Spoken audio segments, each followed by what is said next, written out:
அருமையானவர்களே, இந்த நாளிலும் அவருடைய வார்த்தையை நம்மிடத்திலே கொண்டு வருகிறேன். சிலுவையிலே இயேசு நமக்காக சாபமானார். இன்று நாம் அதை புரிந்து கொள்ள வேண்டும். நமக்காக அவர் சாபமாகி நியாயப்பிரமாணத்தின் சாபங்களுக்கு நம்மை நீங்களாக்கி மீட்டுக் கொண்டார். அந்த வசனத்தை படிப்போம் பாருங்க. கலாத்தியர் 3:13.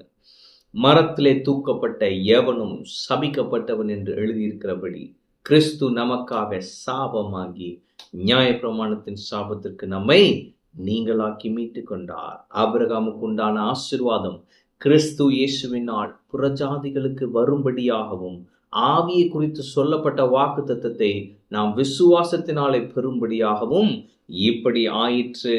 ஆமென். அப்ப ஆபிரகாமுடைய ஆசீர்வாதங்களை நாம் அனுபவிக்கும்படியாகவும், ஆவியை குறித்து சொல்லப்பட்ட வாக்குத்தத்தத்தை நாம் சுதந்தரிக்கும்படியாகவும் கிறிஸ்து நமக்காக சாபமானார். ஆமென். அப்ப இன்றைக்கு நம்முடைய வாழ்க்கையிலே சாபத்திற்கு இடம் இல்லை, இல்லவே இல்லை. ஒருவேளை நீங்க நினைக்கலாம், பிரதர் அந்த அவங்க விட்ட சாபம் தான் போல பிரதர், எங்க வீட்டுல ஒரு சாபம் இருக்கு பிரதர். இருந்தாலும் பரவாயில்ல, நான் சொல்றேன், நீங்க இயேசு கிறிஸ்துவை ஆராதிப்பீர்கள் என்று சொன்னால் அந்த சாபங்கள் உங்களுக்கு விரோதமாக கிரியை செய்யாது. ஆமென். அந்த சாபம் உங்கள் மேலே எந்த தாக்கத்தையும் ஏற்படுத்தாது. ஆமென். ஒருவேளை நீங்க சொல்லலாம், ஜெனரேஷனல் கர்ஸ் இருக்கு பிரதர். நான் சொல்றேன், ஆண்டவர் ஆராதிக்கிற நீங்க அந்த செயின் பிரேக்கரா இருப்பீங்க. ஆமென். உங்க மேல இருக்கிற அபிஷேகத்தினாலே நீங்க அந்த சாபங்களை உடைத்து போடுவீர்கள். ஏனென்று சொன்னால் கிறிஸ்து உங்களுக்காக சாபமாக இருக்கிறார். எனவே உங்களுக்கு விரோதமாக சாபம் இல்லவே இல்லை.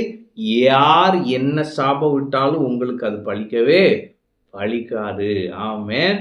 ஏனென்று சொன்னால் இயேசு நமக்காக சாபமா இருக்கிறார். ஆமென்.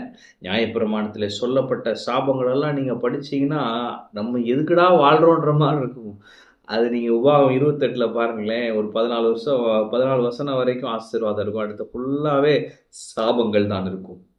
ஆனால் ஆண்டவர் சொல்லுகிறார், உன் மேல சாபம் இல்லை, நீ ஆசீர்வாதமா இருக்கணும்ப்பா, நீ ஆசீர்வாதமா இருக்கணும், அதனால நான் சாபமாயிட்டேன் சிலுவையில் என்றார். ஆமென். எனவே இயேசு நமக்காக சாபமாகி ஆபிரகாமின் ஆசீர்வாதத்திற்கு பங்காளிகளாய் வைத்திருக்கிறார். ஆமென்.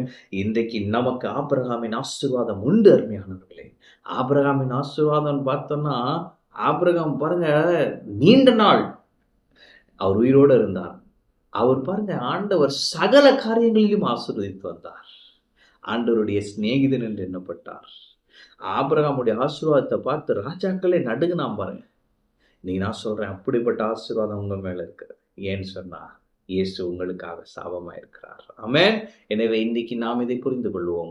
இயேசு சிலுவையிலே நமக்காக சாபமானார். ஏன்?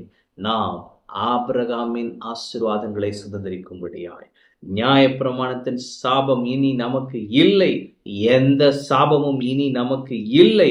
இயேசு சாபமாகி விட்டார். அவர் உயிர்த்தெழுந்து விட்டார். இனி எந்த சாபமும் இல்லை. நாம் ஆசீர்வதிக்கப்பட்டவர்கள்.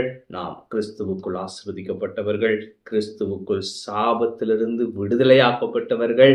ஆபிரகாமின் ஆசீர்வாதத்திற்கு உரியவர்கள். ஆமென். கர்த்தர் உங்களோடு இருக்கிறார். கர்த்தர் உங்களை ஆசீர்வதிப்பார்.